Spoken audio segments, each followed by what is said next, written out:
سامعین باتمکین، اجلاس کے باضابطہ آغاز سے قبل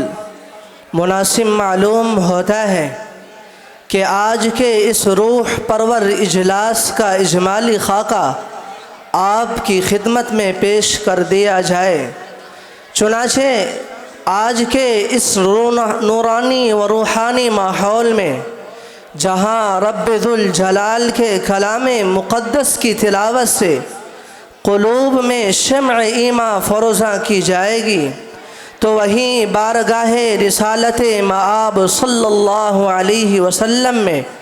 عقیدت و محبت کے نغمے پیش کیے جائیں گے، جن سے ماحول معطر و منور ہو جائے گا۔ فضائل صحابہ کے موتی بکھیرے جائیں گے، اور ساتھ ہی یہ بھی بیان کیا جائے گا کہ مسلمانوں پر قرآن کریم کے کیا حقوق عائد ہوتے ہیں اور ہم ان حقوق کی ادائیگی کیسے کر سکتے ہیں۔ مزید برآں بزم حاضہ کی پہچان بن چکا وہ منفرد اور مقبول ترین پروگرام آواز کا سفر آج ایک نئے عنوان یہودیوں کا سفر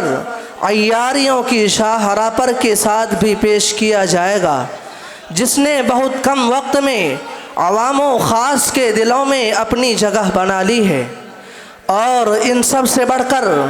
آج کے اس اختتامی اجلاس کے مہمان خصوصی حضرت اقدس مولانا مفتی محمد مستقیم صاحب، استاد حدیث مدرسہ خادم الاسلام ہاپوڑ کا نہایت جامع اور پرمغز خطاب ہوگا، اور آخر میں نائب امیر شریعت حضرت اقدس مولانا محمد شمشاد رحمانی صاحب دامت برکاتہم العالیہ، استاد حدیث دارالعلوم وقف دیوبند کی قیمتی نصیحتیں ہوں گی انشاءاللہ تعالی، کیونکہ نیا چمن، نئی شاخیں، نئے گلاب و سمن، نیا چمن، نئی شاخیں، نئے گلاب و سمن، نئی بہار کے اقدار لے کے آئے ہیں۔ لہذا ہم اپنے تمام مخلص سامعین سے مؤدبانہ گزارش کرتے ہیں کہ آخر تک محفل کی زینت بنے رہیں، علماء کرام کی معطر گفتگو سے مستفید ہوتے رہیں، اور اپنی موجودگی سے ہم اراکین بزم کی حوصلہ افزائی فرماتے رہیں،